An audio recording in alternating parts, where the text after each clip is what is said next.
speakers, but tonight we have Charlie Hudson. We do. Charlie has been a long time member. Charter member. You go back farther than me, and I've been here like 12 years. So yeah, well, okay, we've been here a while, yeah. 26 years, so that's a good charter member. She and her husband live up in Homestead. She's got an extensive background, Army both family. Retired Army, yeah. Both retired Army, author, and has co-wrote with Richie Kohler, as well as a renowned art author on your own. Okay. So tonight we're going to hear about the Last Olympian. Yep. And thank you for coming down, and thank you for doing. We do have some books available for signing, as well as getting it on our museum store for those of you that are tuning in from Zoom. If you have any questions, we're going to ask you to actually at the end repeat them so that those that are remote can hear it, and then we'll answer the questions. So I will get out of your way, and I look forward to your presentation. First of all, thank you, everybody. First of all, of course, thank very much to the History of Diving Museum. Like I say, we are charter members back before. And, you know, it's been great. We love this place. I appreciate the invitation to come down. I appreciate all of you being here. And of course, everybody who's on Zoom, hello, how are you doing? And so I have the presentation fixed up to be right around 40 minutes, you know, depending on, you know, with speaking and then questions and what have you. But occasionally we'll meander off. So if I start getting too close to the time, then somebody just kind of wave the flag and say, oh, all right, we've had enough of that. But anyway, so here we're going to start. And I will not stand behind the podium for obvious reasons,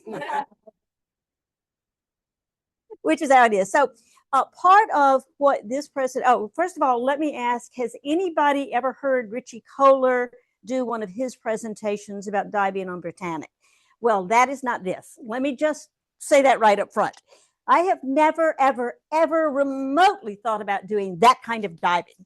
So I have no part of that. So I cannot speak from the personal experience, which of course is one of the things that Richie brings. And again, for the others who may know Richie from, you know, his television programs and what have you, we'll be talking about that a little bit.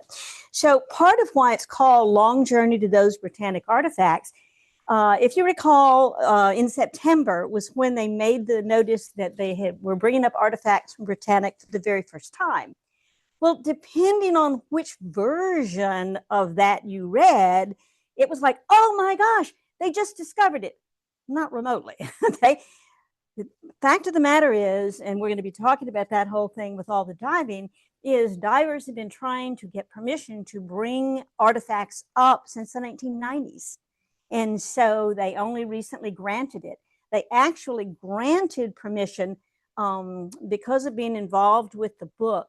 I'm always kept apprised when Richie and team are going. And so it was actually about this time last year when they were headed out for the expedition to finally be able to bring artifacts up. And so none of us knew when it was going to be made public. And so I was actually surprised. And so literally the same day I start getting emails from people saying, hey, I read about this. Richie texted me and he said, hey, it's public. So anyway, so that's a little bit of the background. I'm going to get more into that. And so, but that's why it's called Long Journey to Those Britannic Artifacts.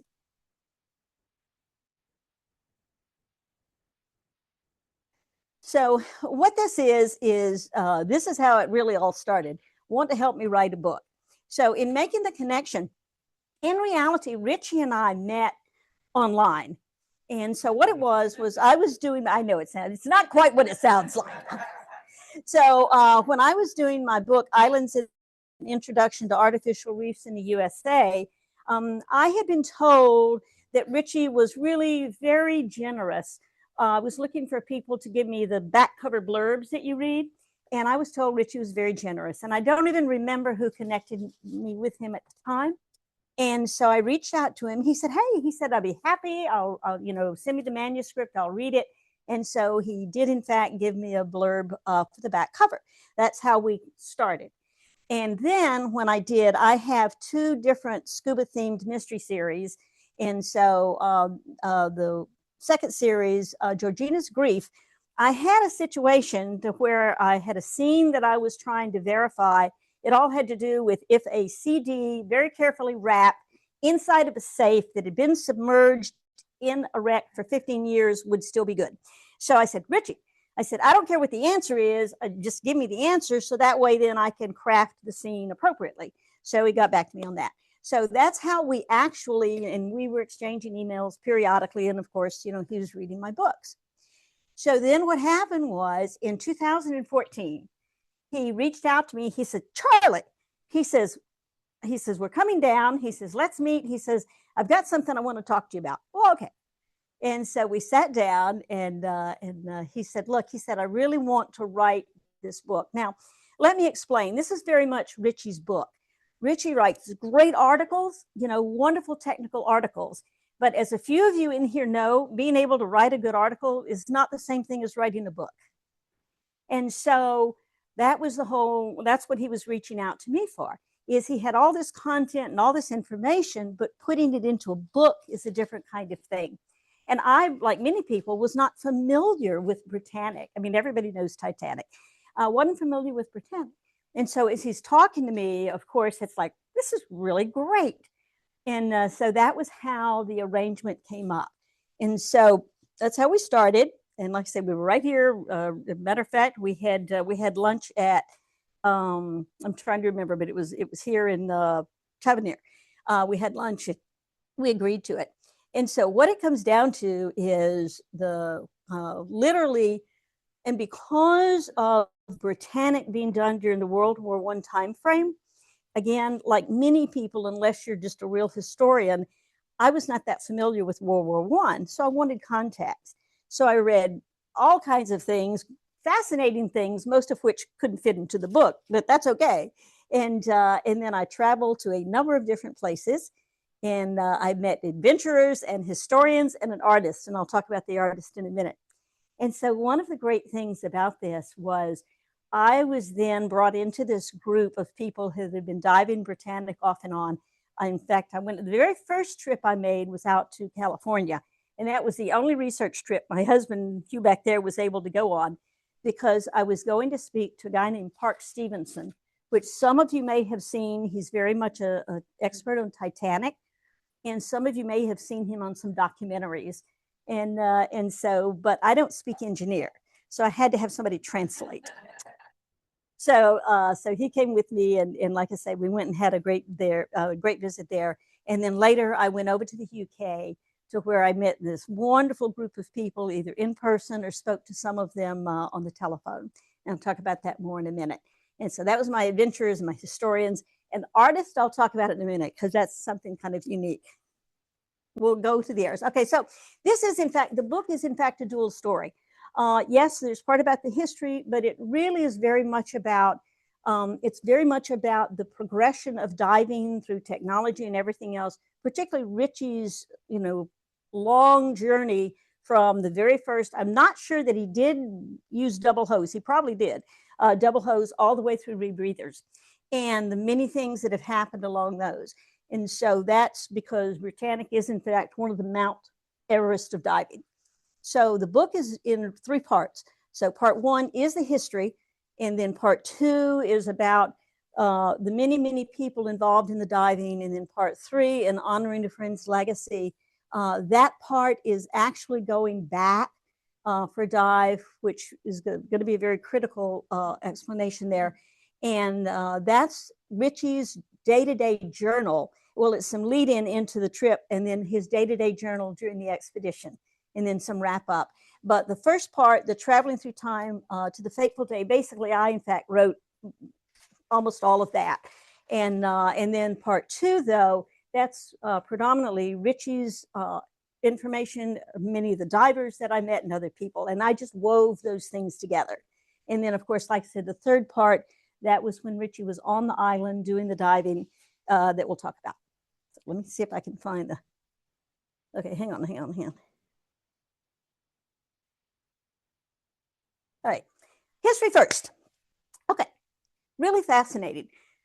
Many of you may or may not know, back during the day when there was, of course, no air flight, transoceanic was, of course, the way that people moved around. And so the England to New York run was one that was very common. And so just like today, so Cunard and White Star Line were big competitors. So one would make a great ship, one would make a better ship, and then we would just go back and forth. So what happened in the early 1900s was Cunard came out with a ship that could make the crossing faster than anything that the White Star Line had. You couldn't have that. So the owner of White Star Line is like, guys, you got to do better. So his chief shipbuilder and designer came to him and he said, okay, he says, we can't. He says, we cannot match their speed, much less overcome it. He says, what we can do is we can build a ship bigger than they have, the biggest luxury liner in the world, and make it more luxurious. So the idea here was that the Vanderbilts and the Rockefellers and the Astors, as they're traveling first class, when you give them this opulence, and they're now traveling on the largest luxury liner in the world, they didn't mind that it would take them one extra day. That was the concept. And so they came up with what this was going to be, the Olympic line. So there was Olympic, then there was Titanic, and then there was Britannic. So that was what the plan was. And so in fact, when Olympic launched, it was everything they had hoped. Now, in fact, the phrase of unsinkable came about because Olympic was on one of her very early, it was a really quick back and forth. And I can't remember where she was going from port A to point B, wherever it was. And there was a collision. So there was some damage and they had to put into another port to fix the damage. Well, in the course of everybody, oh my goodness. And they're like, oh, no, it's fine. It's no problem. And somewhere in that, the phrase was used, well, she's practically unsinkable. Well, you know how that works. So they got rid of the practically, and next thing you know, it's unsinkable, which, as we know, was not true. Now, Olympic, however, it made the maiden journey. It was everything they could have wanted for. They feted it in New York. They put out a special stamp and all kinds of things. And so everybody was just really pleased with it. And so then they had even more luxury features that were going to be on Titanic. And they had even more that were planned for Britannic. And so that was the intent. So as Titanic sailed, then, and Olympic was in constant use. So as Titanic sailed, they were working on Britannic. And so that was the plan. They were coming out about every 2 years apart. So anyway, we all know what happened to Titanic. Now, the young lady that you see here, and this is one of those incredible things, Violet Jessup, and there's, of course, a couple of books about her. Violet Jessup was a stewardess. They were all called stewards at the time. And so she, in fact, signed on to White Star Line, and she was on Olympic. And so because it was such a prestigious thing, that she was well liked. They moved her up into first class where she did an excellent job. Everybody praised her. So she was hand selected to be part of the crew to go on Titanic, which was like, this was good stuff. And as it turns out, she in fact survived the Titanic tragedy. And so she, the issue was obviously for the people that survived, then there was no ship and Britannic wasn't ready. And so she in fact was not employed by White Star Line after that. So she took some time off. And then after Britannic, and I'm going to talk about that in a minute, and then after Britannic was done, she then, World War I had broken out. So she, in fact, she had brothers who were in the Army. And so she went to be a nurse's aide. And so she was in the field and she wound up having a slight, she got literally a cut, which got infected. And so she decided, the doctor who said, well, you know, one of the things that you could do is you could take an ocean voyage. So she went back to work for White Star Line, which we'll then talk about that in a minute. All right. So let's talk about first about Britannic. So because Britannic was being built when World War I broke out, that the British Admiralty, of course, had to lease a lot of ships for different things. Troop carriers, Olympic became a troop carrier. And so, but because Britannic wasn't completed yet, They stopped all the work they were doing and converted her into a hospital ship because she could carry 1,500 patients along with all the staff. And so that was why it became the HMS instead of the RMS. Now, the issue here is they had taken many different safety measures after Titanic. Obviously, they changed the lifeboat system. But then what they also did was interior to the ship. They built almost literally in a hull inside the hull to raise the wood and what have you. And this is the part that really becomes critical. And on the watertight compartments that they had, which they added one, so they had 3 different methods for closed doors if something went wrong. Method 1 was the electronic method that they had, which was the one you're supposed to use. Well, if you're having a problem, then maybe your electricity doesn't work, which is okay. They had a manual system to then close them. And then if all that went wrong, they had a float system set in so that when the water reached a certain level, then that would kick the float and the watertight doors would close. So the idea was they had everything covered, okay? And back then, so the standard they were going for was that the ship would be able to remain afloat for 3 hours, because then there was so much traffic, back and forth traffic, that if you could stay afloat for 3 hours, and the odds were that somebody would be able to come to your rescue. So that was why they were using the 3-hour measure. So then, however, as things happen, and as the war intervened, so outfitted as a hospital ship. Now, one of the questions always became later, because they didn't know, because everybody was in a hurry. So they didn't have any real complete plans about all the refits that they did. So nobody knew how many luxury things had actually been installed versus how many, had not made it yet.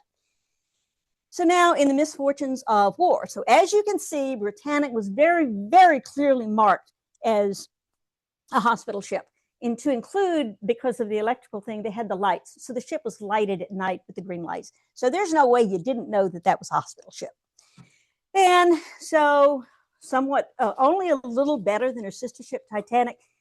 Britannic was on her 5th voyage, only her 5th voyage, with, guess who on board? Violet Jessup. So that was her sea voyage that she was on. She went back, not on board, and it confuses a lot of people when they see her in the nurse's uniform and she was on a hospital ship. She wasn't actually a nurse on that ship. She'd gone back to being a steward. But that is the most famous photograph of her. And so everybody makes the assumption, oh, she was a nurse on the hospital ship. So she was really a steward. And so she was, in fact, on this ship. So they're going along, and it's November 1916. They are in the Aegean Sea, not far off the island of Kea. And there is an explosion. And everybody's like, and so they're coming off the ship and they're evacuating. The good thing was they were inbound. They did not have 1,500 wounded or ill soldiers on the ship. They got everybody off. They got everybody off. And so they wouldn't have been able to do that had they been outbound and fully loaded.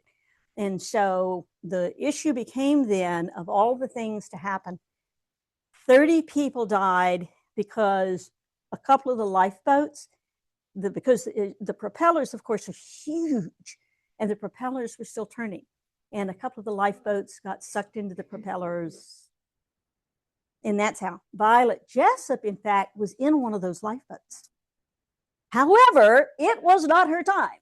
Violet Jessup, she managed to get out of that lifeboat, but she was injured. She received a severe head injury. She didn't realize, in fact, that she had been injured as badly as she was. And so she, in fact, survived that as well. So the question again was the ship torpedoed, or was it a mine, an undersea mine? Now, the British press immediately said it was torpedoed. The Germans immediately said, we didn't torpedo the hospital ship. You guys were probably, hiding munitions again the way you always do, and those blew up.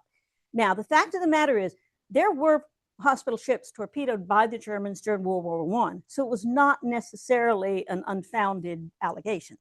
But anyway, so nobody knew for a while. And there were people on board the ship that swore they saw torpedoes hit the ship.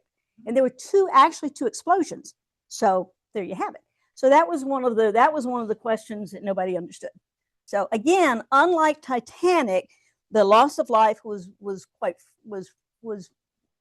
very low, but it was, it was still unfortunately tragic. So now where you get into this is you're now moving forward. So the war is over, and what it comes down to is there were so many ships lost that, the British government was like, well, that's just one more, so what? And they had in fact recorded where the ship was lost, where it had gone down. And so the Titanic Historical Society they were interested and they wanted to know. So what happened was, many of us, of course, remember the Jacques Cousteau television series. All right. So the president of the Titanic Historical Society found out Jacques Cousteau was going to be in the general area. And so who better to find your ship? So they talked to him. He says, sure, I'll go look for it. And of course, as happens, he goes to the coordinates. Nothing. Which, by the way, naturally later there were conspiracy theories that they had deliberately put the wrong information in. In all likelihood, somebody just made a mistake. However, far be it from me if you want to believe in a conspiracy. So anyway, so Jacques Cousteau then, as anybody that understands how this stuff works, went to talk to the local fisherman. And the local fisherman says, we have no idea. There's something big over here.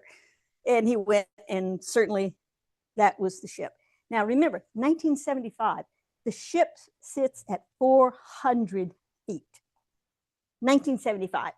And this was the first time, by the way, Jacques Cousteau had their submersible that he had there on the Calypso. So he really had just developed that and were using it. And so they went down, and sure as the world, there's the ship. And she's lying on her side. And it's wonderful to see, even at 400 feet, it was very clearly.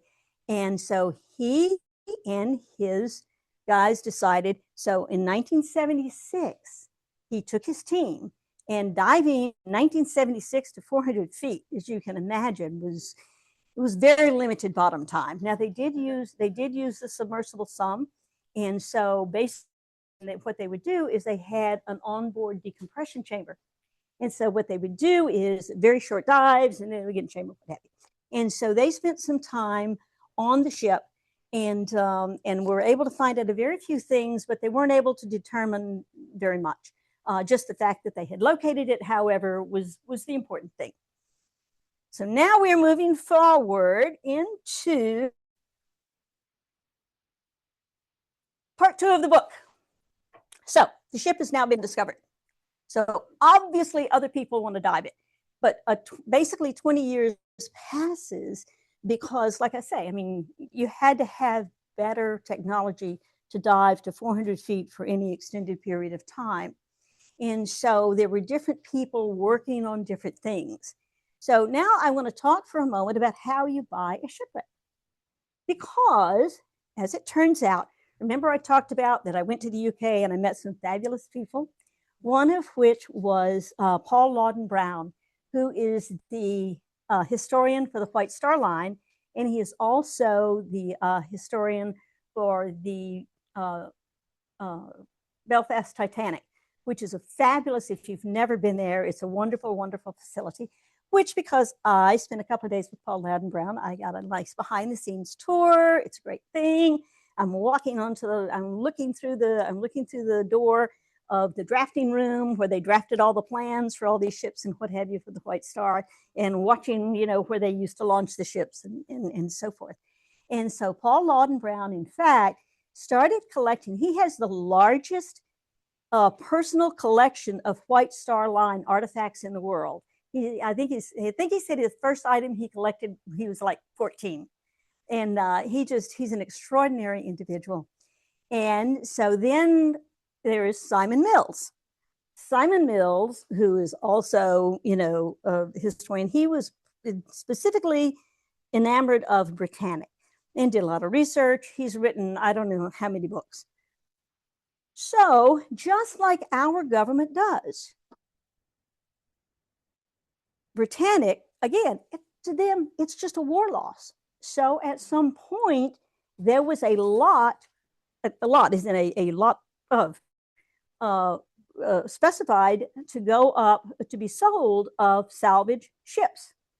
And so there were X number of ships, wrecks, or some salvage that were in this lot, and Britannic was one of them. So someone, of course, knew Paul Lawton Brown, who said, hey, by the way, if you're interested, the Britannic is in this lot that's going to be sold off.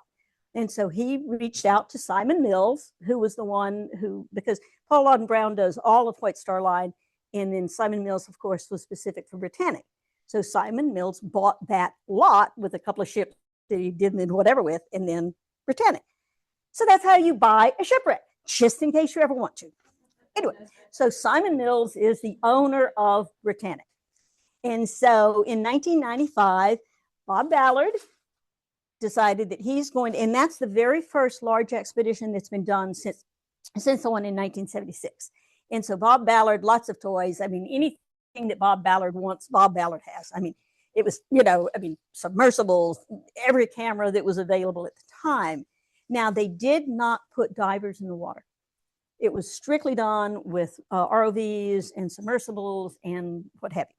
So now I'm going to talk about, so when I talk about the artists, again, I met people I never would have thought to. Ken Marshall is apparently very well known in the world of marine art. And he's done most of the famous shipwrecks or not shipwrecks, ships. So the actual cover of the book, what happened was, and Richie had reached out to him, talking to him.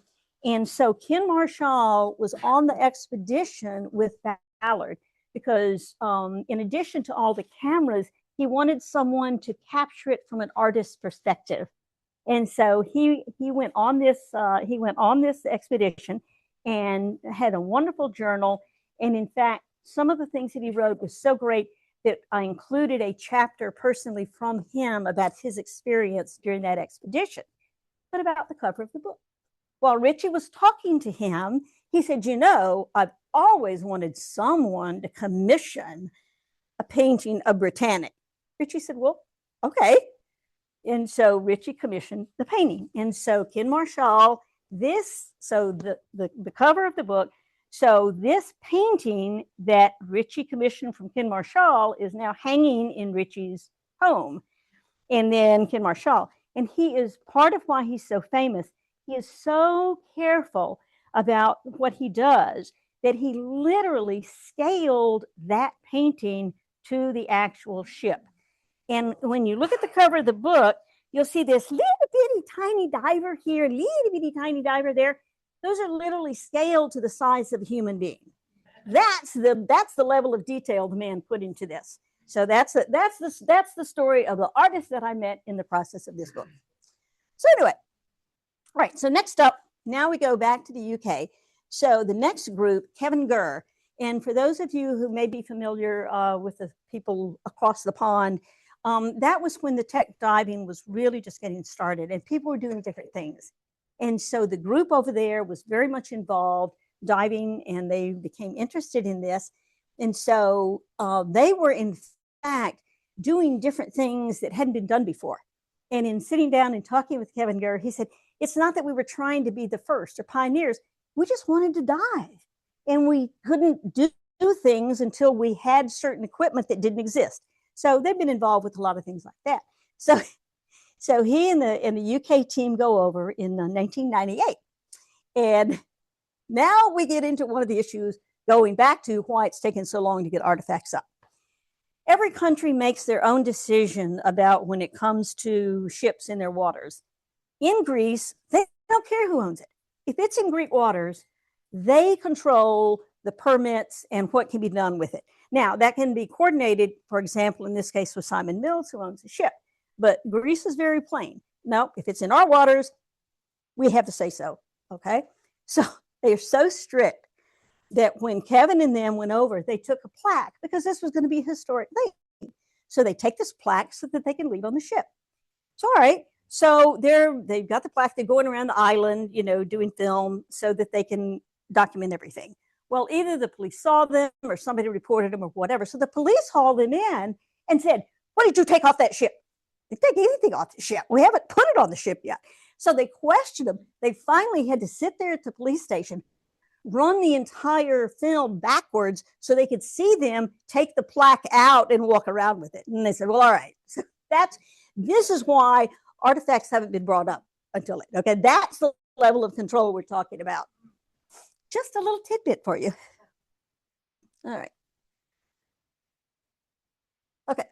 And then, like I'm saying, who has control? And just now, Titanic Belfast. Interestingly, Titanic Belfast doesn't own, but because it was a White Star Line ship, then they have a very distinct interest, but they don't actually control anything. So it's really between the Greek authorities and then, of course, Simon Mills, who's the owner. And then Titanic Belfast gets to have a say about it, put their 2 cents in worth, so to speak. But like I say, they can't control anything. Well, not on this anyway. All right, so now we're going to talk about Richie. For those of you how many of you know about Richie Kohler? I'm not going to spend too much time. All right, practically everybody does. Anyway, so Richie started diving in the mid 1970s with the Atlantic wreck divers. And then shadow diving was not a common term at the time. And then the very famous book, Shadow Divers, written by Robert Person, which hit the New York Times bestsellers list. And so then that opened doors to Richie that he never could have imagined. And so Richie's first Mount Everest was when he dove the Andrea Doria back in 1985. And so he had already determined that he wanted to do that kind of diving. And so, like I say, then the book changed everything. Then there was the TV series, Deep Sea Detectives, and then there's been 2 or 3 series since then. And so that's how Richie came into the picture. So across the pond, as we talked about, there were different groups that were doing different things. And so rebreathers were finally coming in. And so they were doing things over in Europe. They were doing things here in the States. And so Richie, in fact, hesitated for a while to become involved with rebreathers. And in fact, it was one of the guys, Lee Bishop, that he dove with in the UK. And he said, Richie, he said, you can embrace it or you're going to get left behind. So you need to decide what you're going to do here. And so that's when Richie decided, well, I'm not going to get left behind. So he embraced the rebreather. And then he learned about, because again, like most people, he didn't know anything about Britannic until he started talking to some of those guys. And he, in fact, went on the submersible to Titanic for one of his, I've forgotten which, of course, it was obviously after Shadow Divers. It was either for one of the TV shows or a documentary or whatever. And so that was when he said, all right. And so in 2003 was the first time Richie was going on to Britannic. They were having different expeditions. So Carl Spencer, who was the British guy, he was leading the 2003 expedition, or he might not have been leading it, but he was heavily involved. So that was the first time he met. So they, like I said, they met there, and then, oh, that's right. I'm sorry, I spoke incorrectly. He met Carl Spencer in 2003 when they were doing things. And so then 2006 was the first time Richie came over to actually dive Britannic. And so this was something that, again, he had not anticipated. And so he just, like everybody who dives her, they say that it is just so extraordinary. I mean, you've got this ship, like I say, 400 feet, you know, because it's what, 992 feet long, I think, and just laying there on its side. And that was one of the things that Ken Marshall said. He said it was just extraordinary. He said you couldn't believe that this ship, because the damaged part you couldn't see. He said you couldn't believe that this ship, you know, was just there where you could look at it. And so everybody, you know, falls in love with it. But again, observe, record, don't take. They were still prohibited from bringing anything up. And so what they were trying to do was to be able to get in, because the question again, the real question, remember I said the ship was supposed to stay afloat for 3 hours? The ship sank in 55 minutes. Shouldn't have happened. Never should have happened. It made no sense. So the only way that they were going to be able to try and figure that out was to be able to get into where the watertight doors were. but you had to get through the passage through the boiler room, and they were blocked. They tried everything they could, and obviously it's very dangerous diving. You know, I mean, you've got all these tangles and what have you. And so he, and on the 2006, that was when John Chatterton, who was the other person familiar from Deep Sea Detectives and Shadow Divers, Chatterton was with them, and he and Richie tried it, and it became obvious they weren't going to be able to get through. They had to abort and come back up. And so that was another one of those. And in the meantime, in one of the expeditions, they did determine that it was a mine. Now, they had fairly good evidence from record keeping that the ship had hit a mine as opposed to being torpedoed. And so, except for the people who wanted to cling to the fact that it was torpedoed, to include, by the way, some of the passengers. And there were some of the passengers who went to their graves convinced that they had been torpedoed. But it was pretty definitive that it was a mine. And so that answer was taken care of, but then there was still the question, how on earth could it have gone down that fast? So in 2009, Carl Spencer, and this was the big expedition, Discovery Channel was involved, all kinds of people were involved, you know, and they had this wonderful boat they were using that included like having a helicopter on it. So, I mean, if you're going to have a big expedition, why not do that? And so Richie, and then Richie Stevenson, who is one of the UK divers, they in fact made it through. And Richie Stevenson was filming. They found it. They found the doors still wide open. And so the question was, they still didn't know why, but in fact, the doors were wide open, which is why the ship sank as rapidly as it sank. And so they came up, and everybody brace yourself here for a minute, right? So they came up, and they're like, you know, break out the champagne. We've done it. We did it. We've got photographs of it. We've got film of it.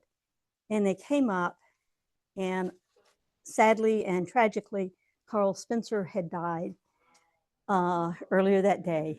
It's a really sad, unfortunate, absolute human error kind of thing. And so here they were anticipating, and they come up, and everybody is, of course, and they're obviously shocked and stunned like everybody else. Obviously, that brings the entire expedition to a halt as they're trying to work through everything. And then, in the ironic thing that can happen, none of the film turned out. Something had happened. None of the film was good. So here you are on top of everything else. That, of course, was minor in consideration. So obviously at that point, then not only do they cancel the expedition, but the Greek government says, that's it. None of you are going back inside again. No. So now you have a gap of time. And so, and obviously the owner felt the same way. So now you have a gap of time, a number of years in between, and the divers kept trying to explain, we understand the risks. Yes, it was tragic. We are all sad. He was a friend of ours. He says, but we know the risks that we take when we take them. But the Greek government says, we don't care. Nobody's going back inside. So time elapsed. And then so coming along later, and in 2014, so that was when, actually it was 2015. So 2015, they're finally going to get, Richie has a team put together. Many of the same ones had been diving with him before. And so there's a group that works out of Malta, and it's a Russian company. And so this was the vessel that they were using, very advanced, not big enough to have a helicopter, but it is specifically equipped, you know, for the deep diving, and they have all this incredible equipment. They've got, I think it's 2 submersibles, one for sure. They may have one larger one and one small one. And so that was the first time that they all met. And so again, they were denied. They tried to convince the government to let them go in, but they said, no, absolutely not. They weren't going to be allowed access. All right. And so during one part of it, because of all the incredible equipment that they had there, Richie, they're diving. And so Evan Kovacs, which is he's an incredible guy with photographer, some incredibly advanced underwater photography equipment. And so as they're diving and they're doing their deco, which, by the way, for those of you who are familiar with it, when you dive 400 feet, you're talking 8 hours deco at the different stages.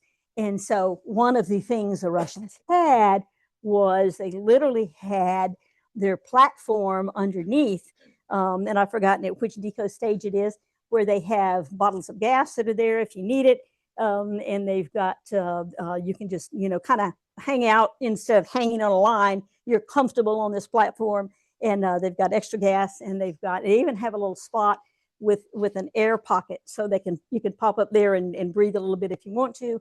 They've got comms, of course, with the divers as well as up.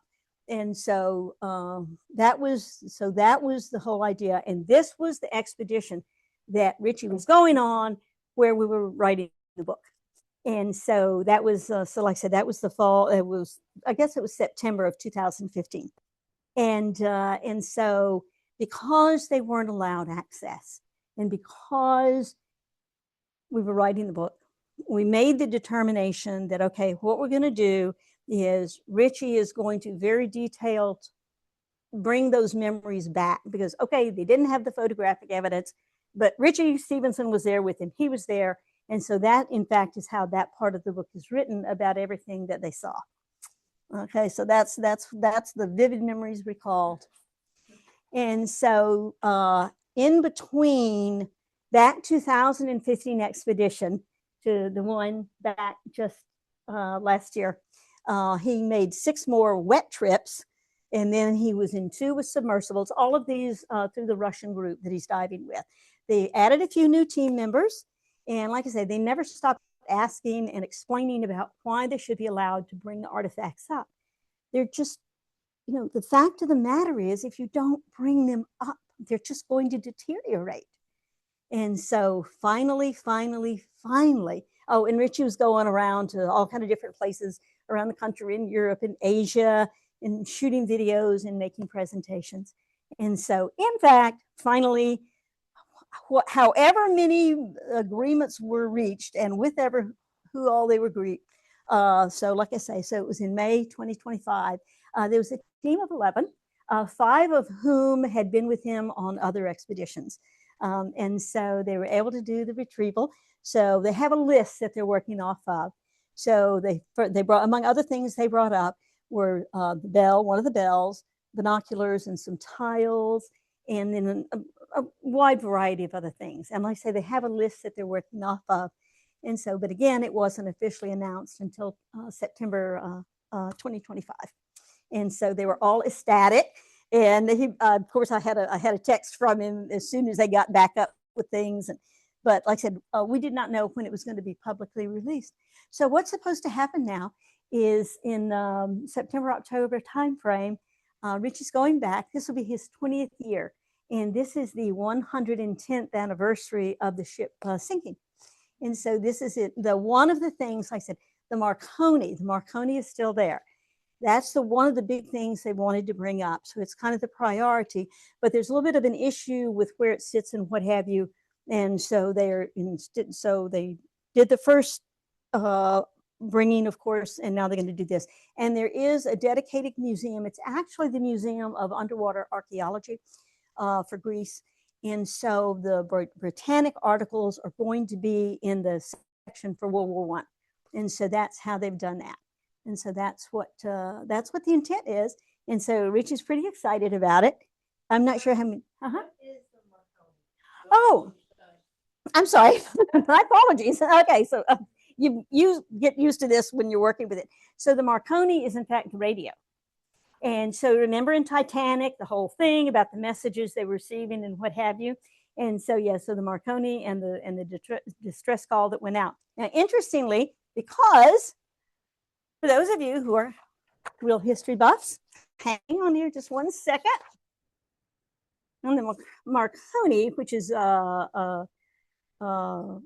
Giuliano Marconi, who was the designer of the Marconi radio system, actually in 1897, And so it was outfitted not on very many ships at the time. That was one of the things that was very special about the Olympic line, is that they had Marconis. And so he, in fact, was in New York on the day when they got the news about Titanic. And so everybody, of course, was waiting for word.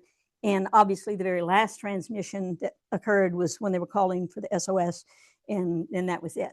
And so, in fact, one of the interesting things about the Titanic was they later passed, Congress later passed the Radio Act of 1912. The ship sank in April. They passed the Radio Act in August of that year, 1912. And the act mandated that seagoing vessels continuously monitor distress frequencies and required amateur radio operators to be licensed and prohibited them from transmitting over the main commercial lines. And so the whole idea was every ship would then have some kind of a radio, commercial ship would have some kind of a radio, and that way people would be able to send out the distress signals better than they had been before. So the Marconi, and so this is one of the few of that era that is still available. And so that's one of the reasons it's so high on the list. So that's what the Marconi is. And so Lexi. And so Richie Kohler, he has great video of a number of the expeditions. So you can just go onto his website and you can read that plus other projects that he's been involved with. Because like I said, he's had 11 expeditions total to Britannic, and he's got a lot of it captured either with stills or with, and he has a Facebook page where he always puts everything on.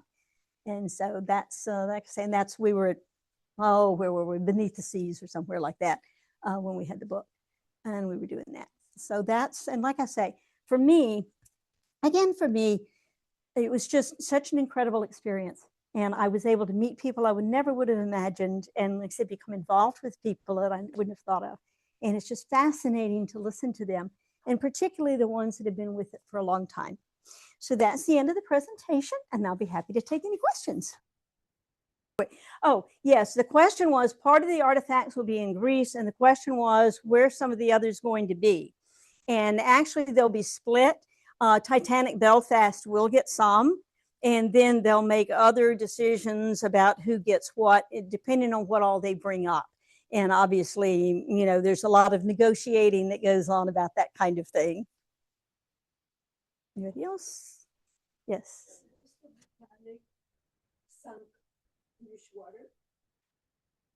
The question was the Britannic sunk in British water? No. Greek water, yes. It was sunk in the Aegean Sea, not far from the island of Kea.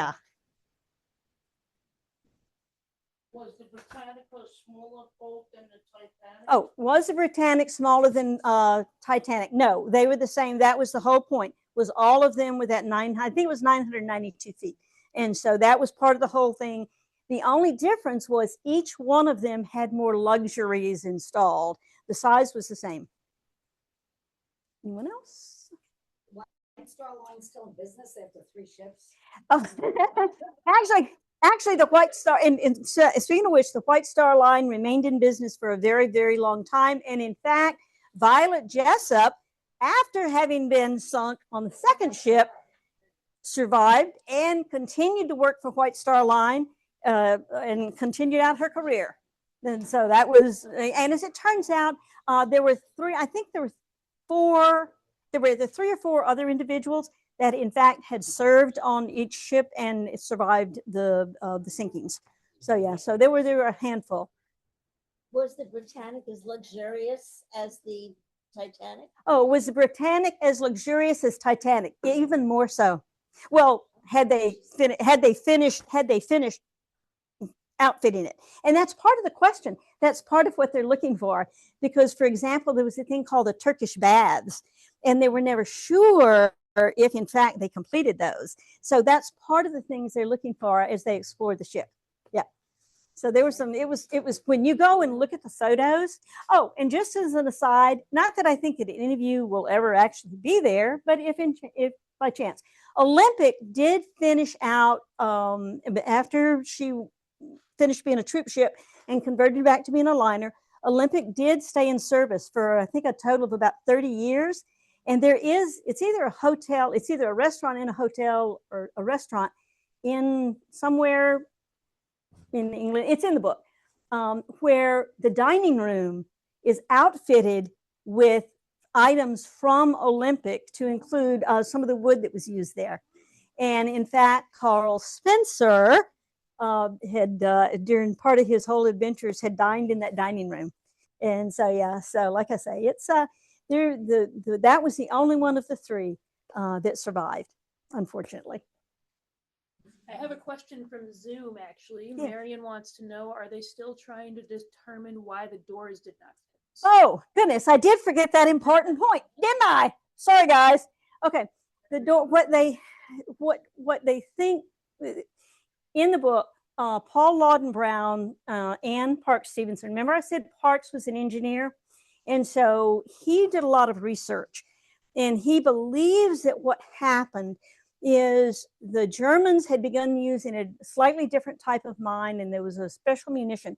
And he thinks what happened is the newer munition that they were using caused in the explosion just enough warping of the doors that the fail-safe, if all went wrong and the float, that it couldn't operate because the doors were warped just enough to keep it out. That's it. Now, I'm sure there's other theories, but that's Parks, and that's the one that's in the book. What's the difference between a mine and a torpedo? Oh, what's the difference in a mine and a torpedo? The torpedo is actively fired as a target. And like I say, the Germans did sink some hospital ships during World War I. And so, but the mine is just like it's going on now. It's undersea, it's submerged, and then when the ship hits it. And part of why some people thought they were torpedoed was the second explosion. However, Paul Lawden Brown, and again, he talks about it in the book, he thinks that there was an issue because they were using coal at the time. And he thinks, because it was not uncommon, that there was a buildup of coal dust that's what caused the secondary explosion. Again, you know, there are other people that will have different opinions, but I pretty much went by these guys. One more question from Zoom from Tanya. She wants to know, were they able to go into the wreck and see the medical quarters, the crew quarters, or were they only able to see the wreck from the outside? Okay, no, absolutely. They haven't been able to penetrate everywhere, but they've been in a lot of different places. And so again, they have their whole list because that's one of the things they are interested in. What all was there and what all, they're pretty sure about the main things, but some of the others they're interested in. And so as they do each expedition, they'll get into every single part of the ship that they can access. Anybody else? Okay, well, thank you all very much. I appreciate it.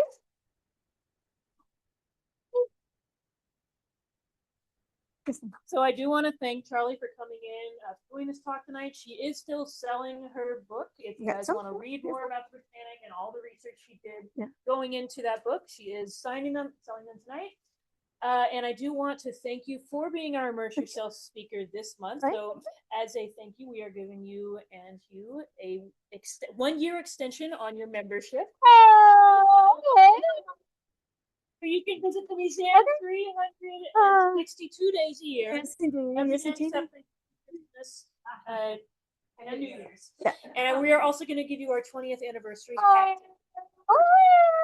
Thank you. Thank you very much. I appreciate it. Thank you again, Charlie. Thank you. And like I say, if anybody does, I've got about 8 or 9 books left. If anyone's interested, I'll be in there to sign, and then you can check out at the top. Okay. Good one. All right.